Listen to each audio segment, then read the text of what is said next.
ethical discipline, diet, asanas, pranayama, repetition of a mantra, all these are actually limbs of one yoga. Yoga is one. Often people ask us all sorts of strange questions. Which yoga are you practicing?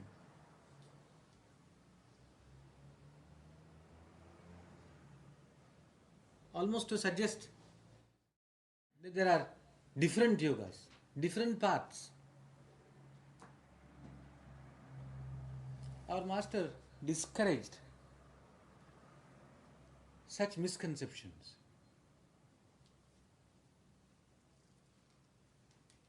In common parlance, yoga means union with God. Having said that, if you ask the next question, what do you mean by God? I don't mean anything. It's for you to discover. If you don't want to use the word God, don't use it. Use some other word. No objection. Use some nice big words. Absolute consciousness. Transcendental reality. Before you use the word transcendental, you must make sure that you don't have dentures. If you have dentures and your transcendental doesn't come out, it will pop off. You have to pick it up. So, use any word you like, it doesn't matter. The words are not of such tremendous significance. Yoga is that union.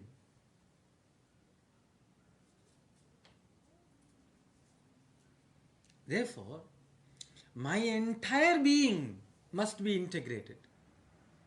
And with all my being, I must be integrated with that transcendental reality or God.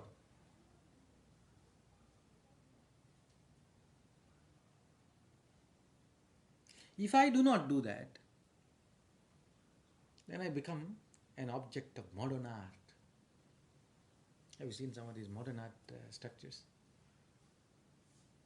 If I go to a modern art painter and you ask him, we want Swami's portrait, he looks at me, the Swami laughs a lot.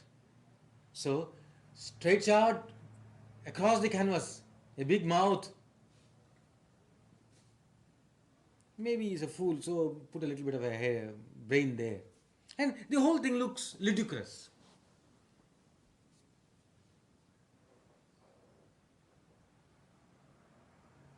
We can't develop one aspect of our personality at the expense of another. It cannot be done. If we attempt to do it, we will find ourselves, all our spiritual attempts, frustrated. People have tried this. Many people have tried this. There have been people who have exalted what we were discussing during the last 2 nights, repeating a mantra, Om Namo Narayanaya, Om Namo Narayanaya, Om Namo Narayanaya. As I told, Om Namah Shivaya, Om Namah Shivaya. One can go on like this for 24 hours, for some time, till it becomes boring. And then, whereas in the beginning, it appeared to be wonderful. It appeared to be the answer. There's no problem. I take a mala, a rosary, Om Namah Shivaya. Oh, I'm very serious now. I found the direct path to God realization. In 3 days it becomes boring. Then the mind is no longer influenced by this mantra. It starts wandering.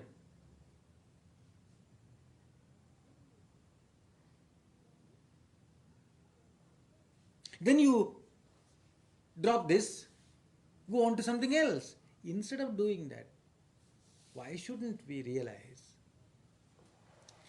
that you are made of,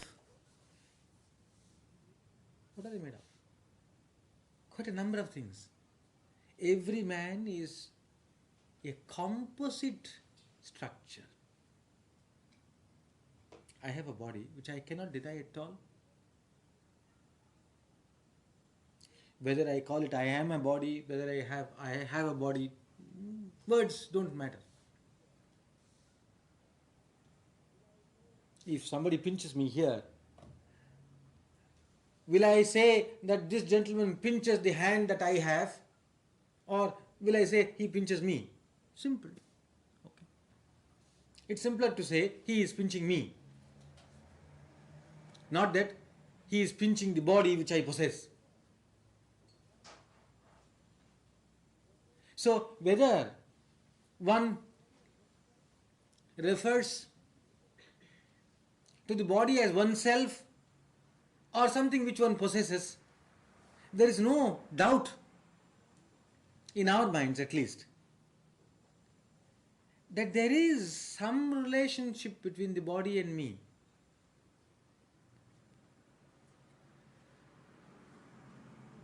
So please look after the body. That's what our master said. Start from there. Don't try to deny it. Some had tried to do that. They say, oh, body is an unreality. It's like a piece of cloth. If you tear this poncho, I am not torn. So if you cut my arm off, I am not cut. Okay, try. These formulas are delightful.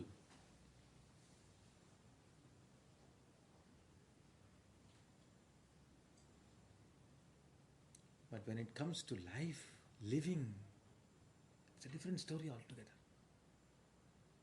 We are not interested so much in theorizing, but in living. So in real life, I realize that this body is important. Whether it is me or whether it belongs to me, it is important. So I keep it in good shape, in good health, reasonably, tolerably good health.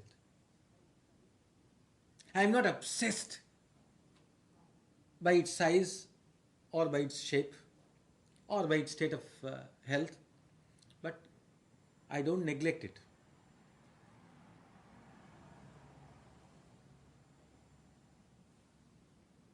Our own master was very particular that every day we should devote a few minutes at least for the yoga asana practices. This question is asked very often. Someone asked this question a few days ago. I feel meditation is extremely important to my life, spiritual life.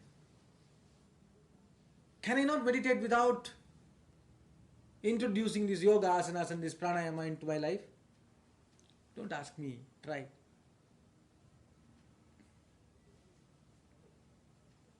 Try it. In the same way, the questions like, must I take a bath before sitting for my meditation? Try. One day, don't have a bath, don't wash your face. Probably don't even get up from bed. Stretch yourself there. You are awake and start meditating. Probably you will get up again at 10 o'clock. You will be meditating or sleeping. No matter. On another day, get out of your bed, sit somewhere and meditate without washing, without doing anything. Or on another day, have a nice quick shower and then sit and meditate. You will see the difference. You don't have to ask questions. In the same way, for some time, meditate without doing any asanas. And for some time, practice yoga asanas for a few minutes before you sit for your meditation.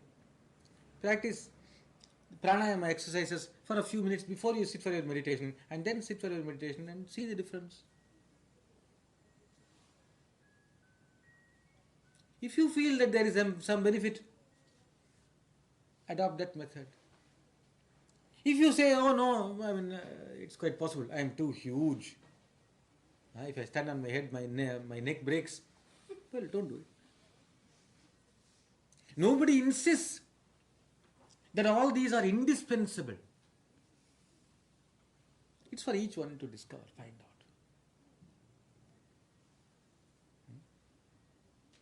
We have seen, some of us have seen, that a few minutes of asanas, I don't even do it very seriously. A few minutes a day, 10-15 minutes a day, half an hour a day, that keeps the body in tolerably good shape and health.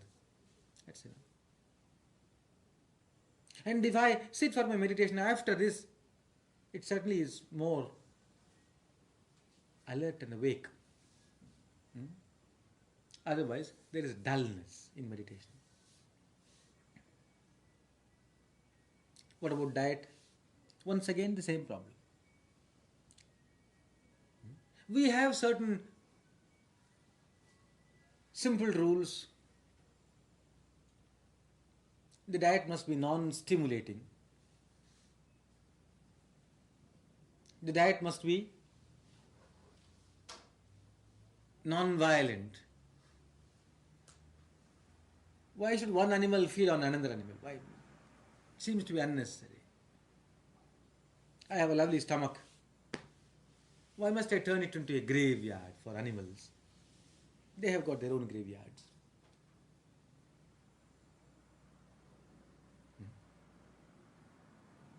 Why must I eat animals which eat grass and vegetables? Why must I not eat vegetables? In other words, when I eat an animal, I am actually eating vegetables second hand. Second hand rotten vegetables. Why must I do that? Why must I not eat vegetables themselves? You see, if you are eating carnivorous animals, if you say, oh no, I don't eat mutton or beef, I eat only lion's meat, then I have no solution. Please go on eating. Tiger, I eat only tiger and lion. Please go on, go ahead. But the animal you eat itself eats only vegetables, grass. Why must I eat this, eats flesh at all? That's our attitude. If you don't agree, that's your business. You will find out in your own life. One must discover all this for oneself. I can't do something just because you want me to do it. It's not real. I'm a hypocrite. I'm a humbug. It must come from within. It must come from within you. When you sit there in front of your food and you look at that chicken, or I don't know what you eat, and you visualize, poor thing, it could have been enjoying its life, running around, flying, and now it's on my table. I'm going to swallow it. But I'm not going to fly either. If I'm saying, all right, I'll eat you and then I'll fly in your stead, all right, but I can't fly. If you can visualize that poor thing sitting there and looking at you pathetically, I got killed so that you may eat me, probably you will not eat again.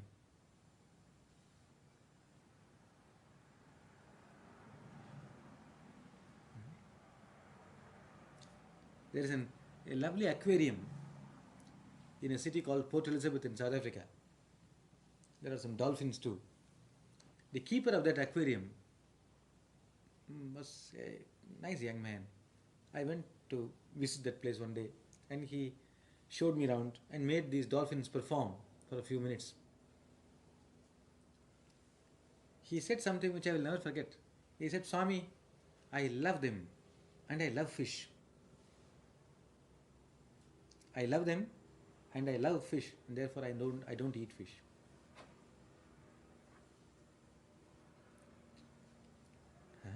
Haven't you heard some of your friends tell you, fish, I love fish, means I want to eat. He said it in exactly the opposite sense. He said, I love fish, and therefore I will not eat them. It must come again from within. From within. There was a formula that our master gave us, and that was eat a little. Whatever you eat, we are not here to dictate what you should eat or what you should not eat. But whatever you eat, please eat a little. Don't stuff yourself.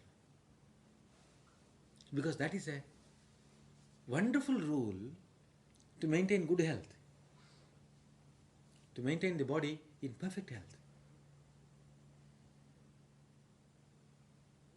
There is a Swami in the ashram in India who gave us the secret of his health. He said, I am always hungry. Always hungry. I have just finished my lunch. I get up from the table. If you want me to eat again, I can eat. I can. That is, I am hungry even then. Even when I get up from the table, I am still hungry. Naturally, if there are any germs and viruses in the body which can cause trouble or disease, even the germs, those germs are digested in this hunger. If you are really hungry, you can even digest germs and viruses. But then because we have never experienced healthy hunger, appetite, we suffer from all sorts of diseases. So, this body also has to be looked after. We don't have to develop manias and phobias concerning the body, but one must have a healthy outlook towards physical health. From there we go on. Next, I realize that there is life force in me. The body is animated by this life force or prana. And therefore, I want to keep that prana in good shape. The energy in perfect motion, in perfect circulation. The energy circulates throughout the body and the nerves, and therefore the body functions and the mind functions. It is essential that the nadis or the subtle nerve channels should not be clogged. The energy must flow freely throughout this organism. I study this, and very soon I discover that there are certain habits of living and thinking that are wasteful of this life force.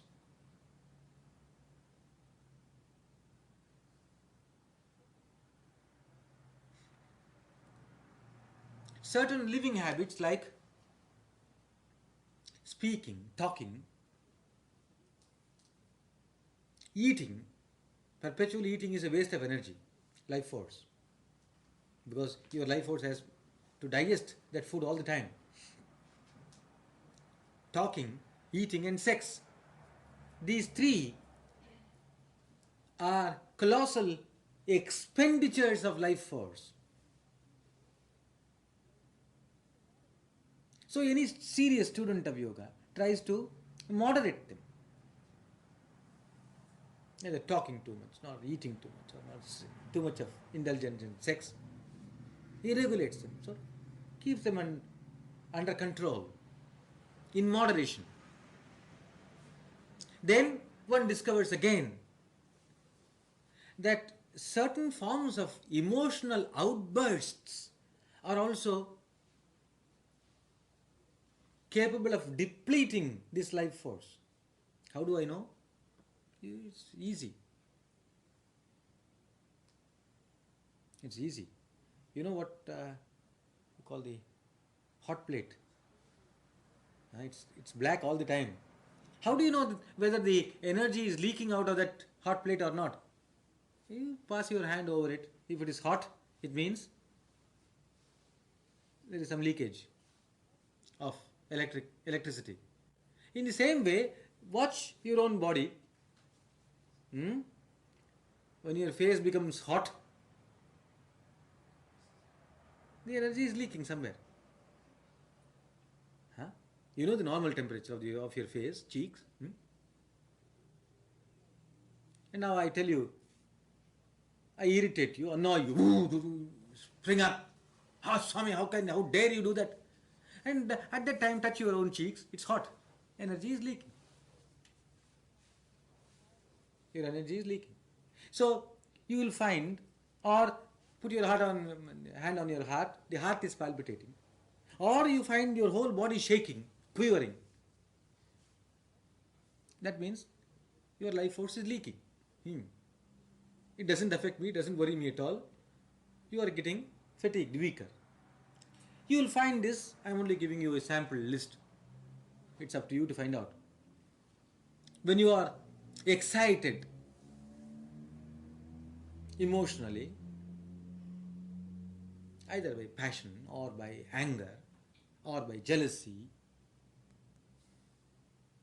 or by a terrible state of anxiety, your skin becomes hot, your body is shaking, your heart is pumping fast.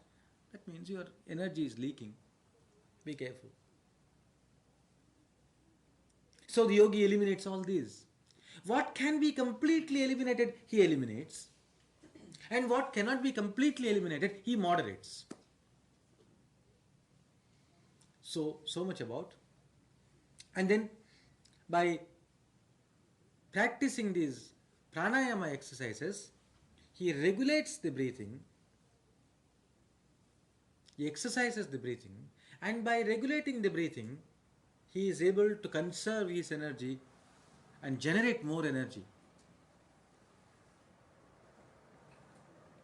By calming the nerves, by purifying the nadis, this prana flows more evenly, more gracefully, more rhythmically, and more beautifully.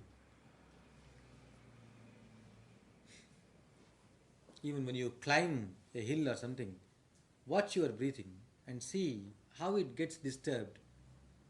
Try to see if you can rectify the disturbance, if you can breathe rhythmically and gracefully, that, you will find you get less easily fatigued. A fact which is recognized by the army. The marching and the marching song are all based upon this principle. That if there is rhythm, and if there is gracefulness, then fatigue is avoided. And the fatigue is directly linked with the operation of the life force. Then I discover that I am not only a body animated by this life force, but there is a mind. I have a mind. I can think. And I learn to look within and look at that mind. I study the mind. I learn the ways of the mind. And I learn how to control the mind, bring order into the mind. And that is when I begin to discipline the mind, discipline my behavior, and therefore become virtuous. Virtue or self-discipline is nothing but bringing order into my own self, my own mind. And I discover that in order to come face to face with the contents of my mind, I must transcend it and therefore meditate. So meditation becomes an integral part of my daily life. Asana becomes an integral part of my daily life. Pranayama becomes an integral part of my daily life. Meditation becomes an integral part of my daily life. Then there is a lot of emotion in me. I am not merely a thinking being, there is feeling too. And that feeling also has to be channelized properly, disciplined, channelized, and sublimated. Therefore, I bring God into this life.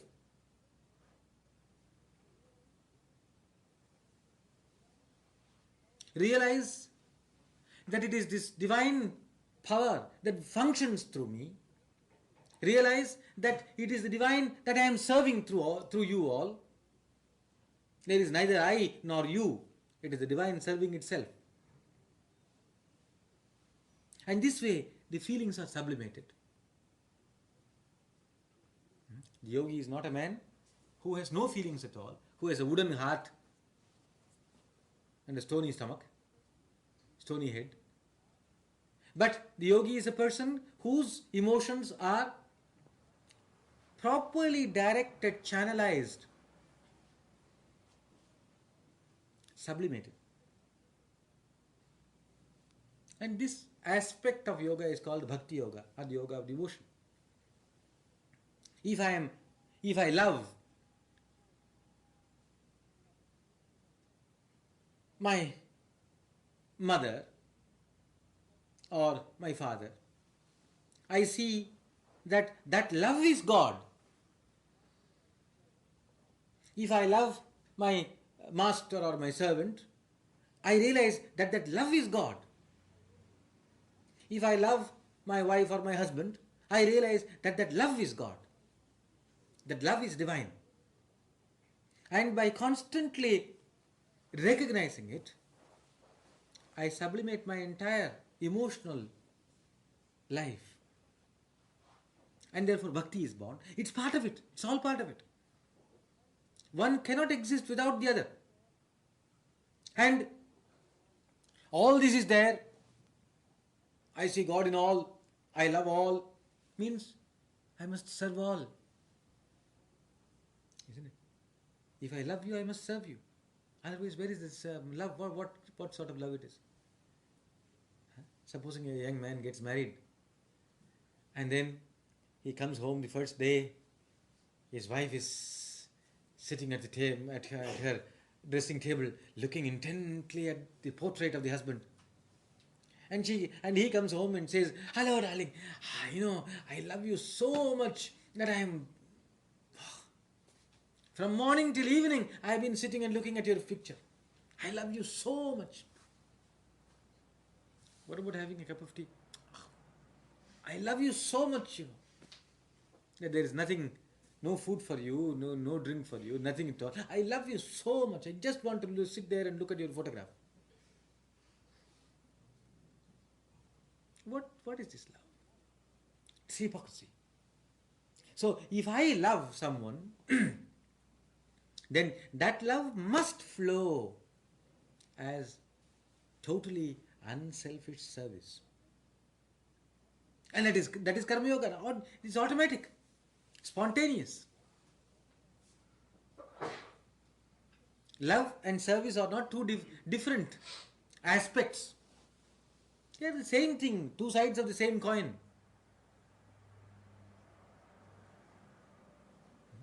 So I must work unselfishly, for it is in that work that I discover what goes on in my mind. I may sit in a cave in the Himalayas, comfortably convinced that I am a great yogi. It is when I come into contact with you that I am able to discover. Otherwise, I am bluffing myself. All the time I am bluffing myself. I am a wonderful man. I don't lose my temper at all. Well, with whom am I going to lose my temper if I am living in a forest? There is nothing there.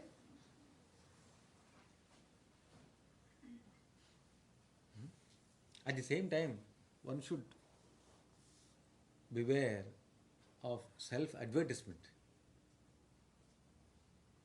If I go about saying, oh, I have controlled my anger, I am perfectly pure, free from all these defects and shortcomings, then I am in for trouble. It seems a very holy man put up a notice board outside, a signboard.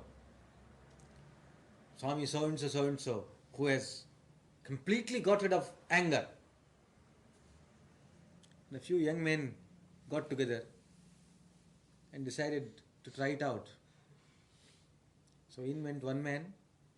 Swami, what a wonderful man. You've conquered anger, Swami. Yes. Oh, it was not easy, For 15 years I was standing on my head and meditating upon patience and love. Slowly I grew in patience and love, and anger disappeared. What a wonderful thing, Swami. We can't. If somebody abuses me, scolds me, I get irritated. I'm not like you. I'm something superior. In walked his friend, young man number 2. Swami, is it true that you don't get angry at all? Oh, no, I don't get angry. You ask this gentleman, I've been explaining to him. I don't get angry at all. And in comes the third. How is it, Swami, that you have conquered anger? Is it true, really? Yes. It is very true that I don't get angry at all. And he probably wants to go to the bathroom or something. He's sitting there. And in comes the fourth man. Oh, all my friends have been saying that you have conquered anger. Is it true? How is it possible? I tell you, I've been telling him that I have conquered anger. What is it? Why do you harass me? Go! I said, oh, you have conquered anger, haven't you? I told you, I am telling you again and again, I have conquered anger, I don't get angry at all, and yet you are persistently annoying me. Get out of this place. So, if I shouldn't, this is the razor's edge, isn't it? I shouldn't cut myself away completely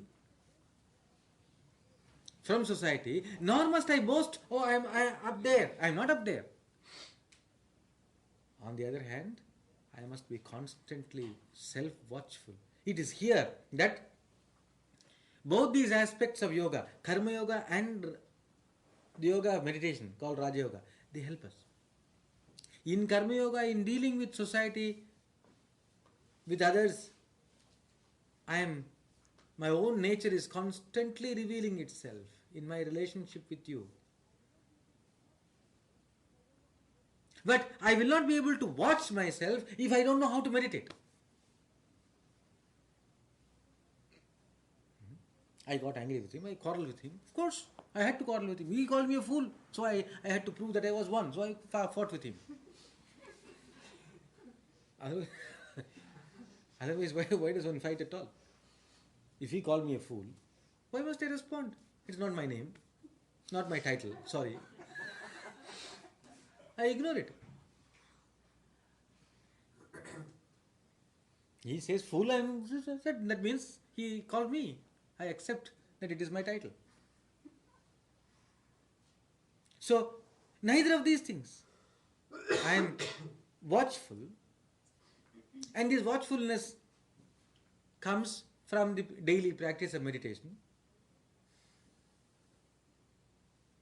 My emotions are under control because I am directing all the emotions towards God.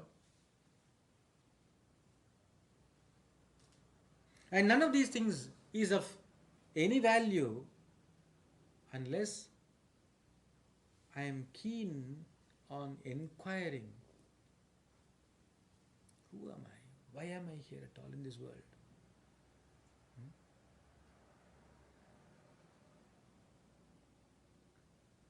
If I hadn't existed in this world, that good gentleman to whose farm we went, he would have a few more fruits left on his trees. I finished them today. Was that the only purpose for which I was born? That I must go to the gentleman's farm and eat those figs and tomatoes? Was it why I was born? Or Is there a greater, nobler mission, nobler purpose to my life? This inquiry must go on constantly. All these things put together is what our master called integral yoga, or the yoga of synthesis. This is yoga. Even the words integral yoga are redundant. Yoga is integral. Yoga is integral perfection.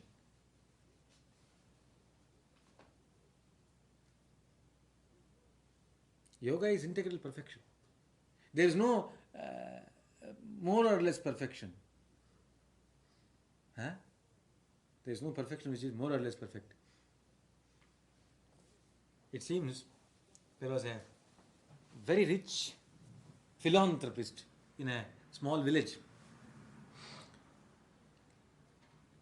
He was a very rich man, and whenever the church authorities came round, he used to give them big donations.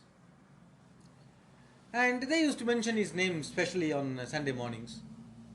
Let's pray specially for the peace and happiness of Mr. So-and-so. He was quite happy. The rest of the time he was drinking, he was rude and crude and cruel to his servants and so on. Another gentleman in the same village was intrigued. What a funny man this millionaire is. One day they were all sitting in the lounge and discussing religion and spirituality and so on. And this millionaire said, yes, on the whole, I am booked for heaven. On the whole, I am all right, you see. I may have my own defects, whatever it is. But on the whole, I am a very good man and I am going to heaven.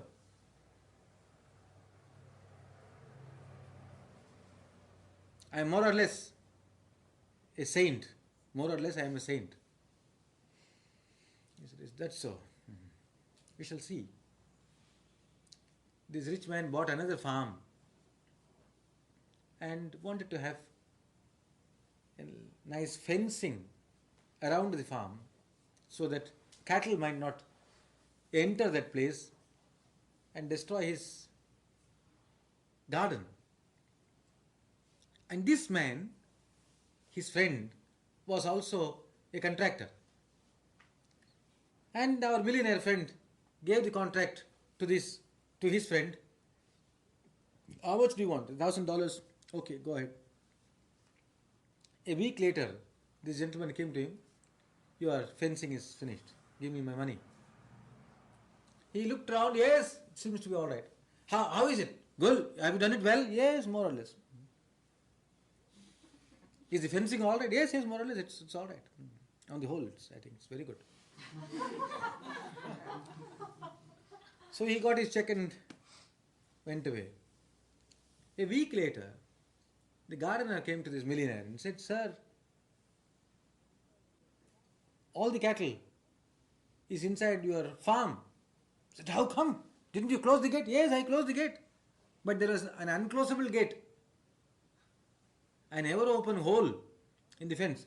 He said, oh, terrible. Call that gentleman, the contractor who put up the fence. He says, what is this nonsense? I told you. It's more or less all right, isn't it? On the whole, it's a good fence, isn't it? More than 3 sides are good. The fence has 4 sides. More than 3 sides are good. Won't you call that a good fence? There is just a gaping hole on one side. Just a gaping hole on one side. That doesn't matter, does it? On the whole, more or less. Just like you. You also said more or less you are a saint.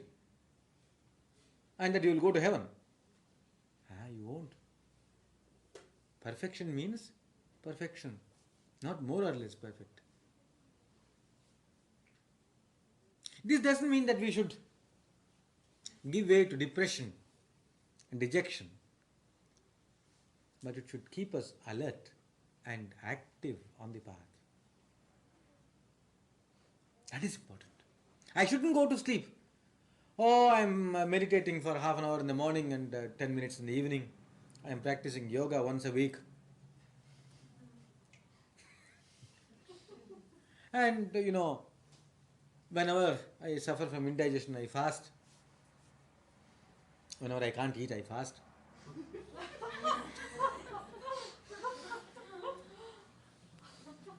And I'm a very charitable person too.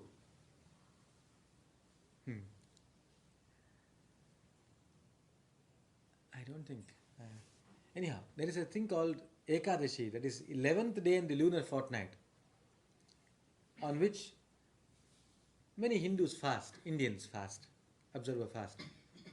The early years of the ashram life in India, our master was very particular that people should observe this fast. So on the previous night, after the satsang, he would look at everyone. You are a young man. Fast completely tomorrow. You're all right. Yes, complete. You seem to be thin. All right, you can have some milk.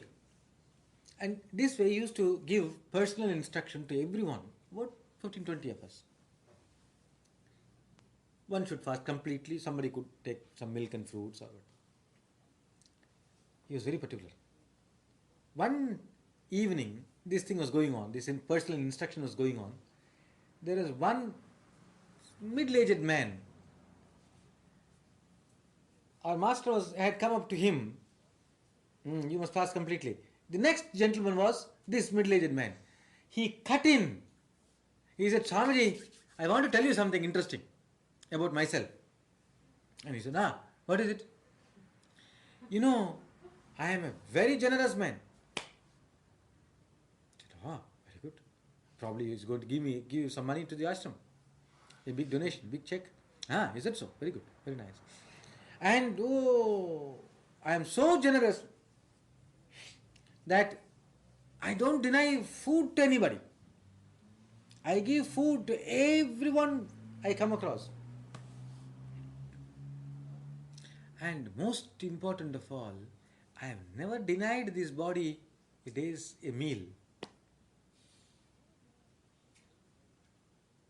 I have never denied my own body one meal throughout my life. So please don't ask me to fast. I am so charitable that I feed this body 4 times a day. That's the first thing that comes to me. It's my body is the first that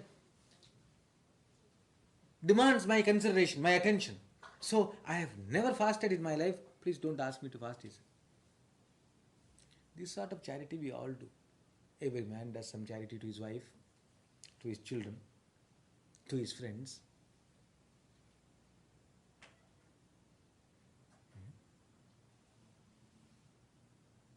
So all these things must be integrated in one's life.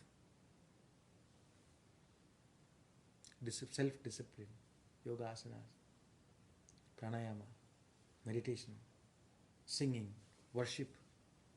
If all these are combined, our master assures us that we can all attain integral perfection in a short time. That is yoga and that is divine life.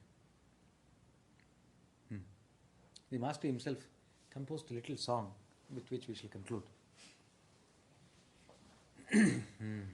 Hare Rama, Rama Rama, Hare Hare, Hare Krishna,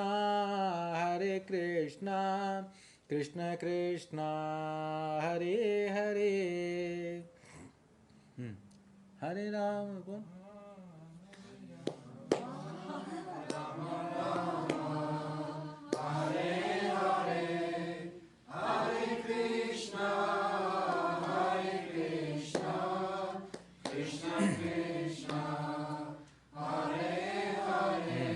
Listen carefully. Eat a little, drink a little, talk a little, sleep a little. All these in moderation. one has to understand all this too. Drink a little does not mean drinking whiskey and brandy. Even water or tea or whatever beverages you have, even they must be in moderation, consumed in moderation. Mix a little, move a little, work a little, rest a little. Too much of mixing with people, it creates confusion, conflict, troubles and misunderstandings. So, the Indian way of greeting, this represents the ideal relationship. I am not far away from you. This is not salutation. In salutation, the two palms are brought together. That is, I am not like this, I am not caught up. Nor am I away from you, just there. You are free, I am free. We are both together. Neither one involved in the other, nor separate and distinct and different from the other, just like that.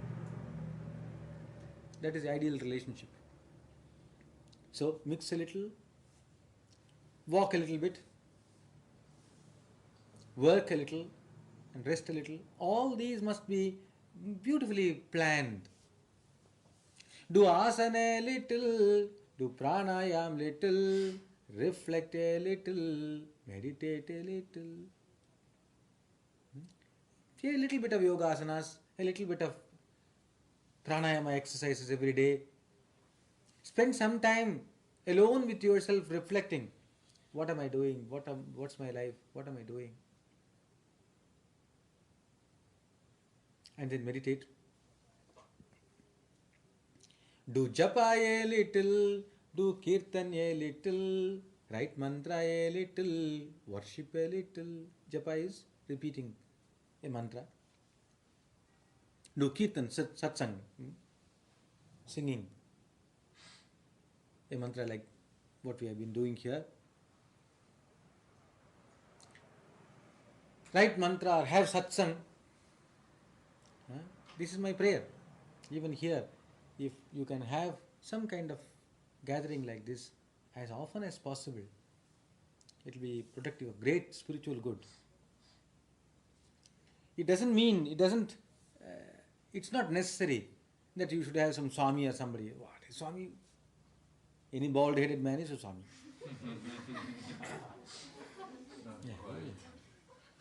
It's not necessary that one should sit here and talk.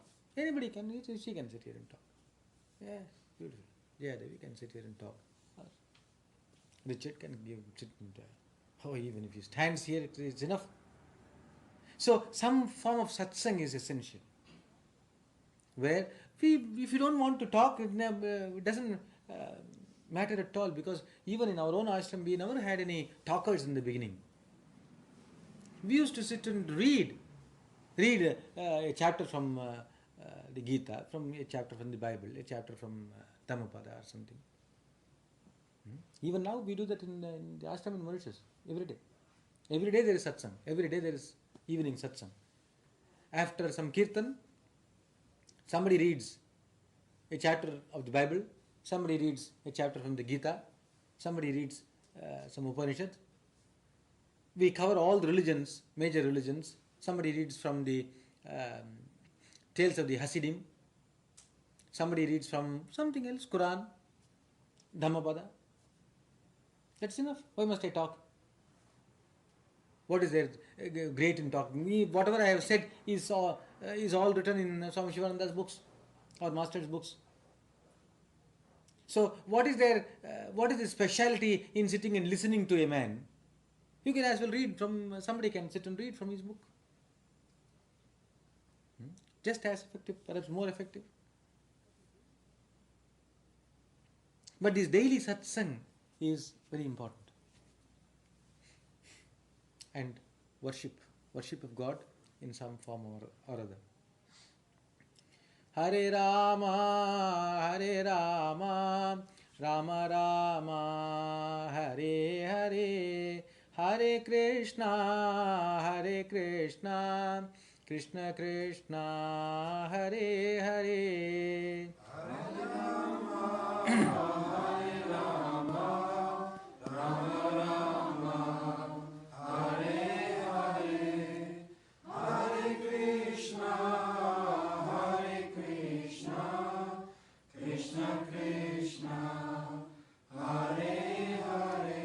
Om Triambakam Yajamhe Sugandhim Pushtivardhanam Urvarukamiva Bandhanan Mrityormukshiyamamtat. Om Triambakam Yajamhe Sugandhim Pushtivardhanam Urvarukamiva Bandhanan Mrityormukshiyamamtat. Om Triambakam Yajamhe Sugandhim Pushtivardhanam Urvarukamiva Bandhanan Mrityormukshiyamamtat. Sarvesham Swasti Bhavatu, Sarvesham Shantir Bhavatu, Sarvesham Purnam Bhavatu, Sarvesham Mangalam Bhavatu, Sarve Bhavantu Sukhinah, Sarve Santu Niramya, Sarve Bhadrani Pashyantu, Ma Kaschid Dukkha Bhavet, Asato Ma Sadgamaya, Tamaso Ma Jyotirgamaya, Mrityor Ma Amritam Gamaya, Om Purnamadah Purnamidam Purnat Purnamudachyate, Purnasya Purnamadaya Purnameva Vasishyate, Om Shanti Shanti. Sadguru Bhagavan ki jai. Any questions you want? Yes, please. What happens when you're trying to meditate and you start dreaming? Okay, why don't you keep your eyes open, sir? Keep your eyes open. When you say dreaming, why do you dream? Because you like something. So, when you find that every day during your meditation you are dreaming of a particular thing, that means you love that thing. And it's better to... No, they have got these little ones. So,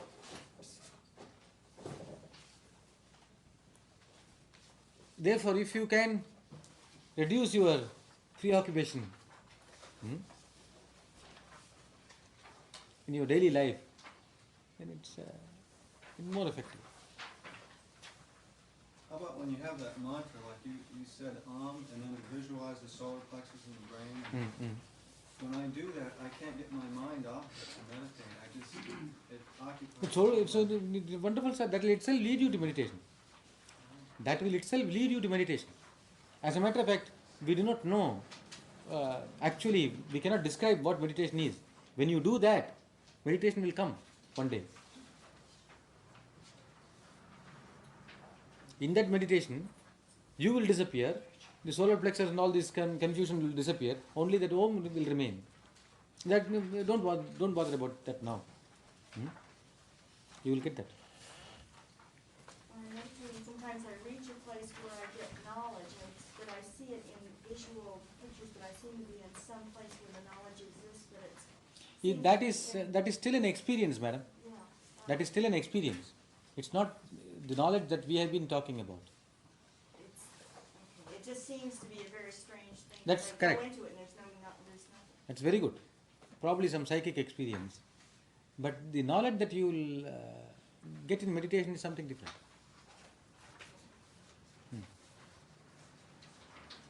It is when the ego completely is dissolved. It is when the knowledge alone remains, not I know, only knowledge. It's a bit difficult. When I'm aware of it, I lose it. When I am aware, I am here.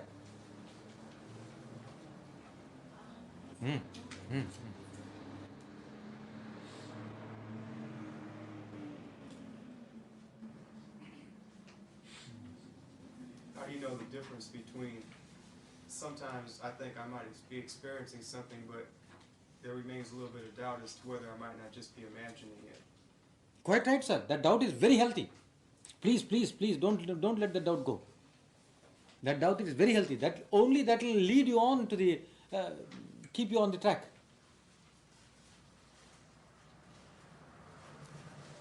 A little bit of intense and healthy doubt is essential.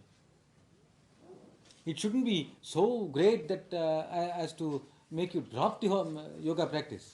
meditation practice. I am meditating because I can glimpse, there is something.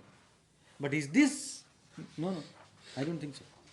Because again, as we were discussing just now, the I must dissolve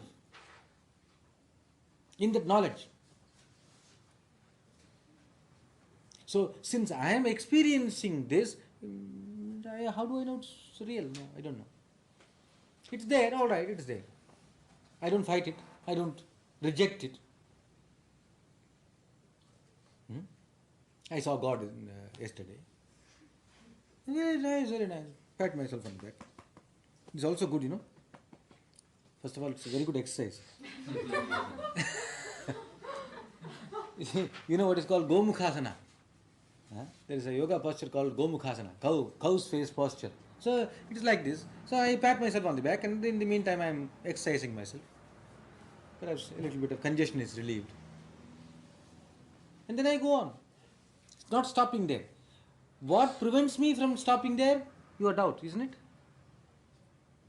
Otherwise, last night I saw God, and therefore I am all right. I have reached the top. I must now descend. Having reached the top, what must I do now? I must go down. So I start going down. When you're aware that you're aware of something, that's when your ego is involved. No. When I am aware, the ego is involved. When you're not aware. When I am aware. When you're aware of what you're experiencing. There is a Who state where you're not aware of what you're experiencing.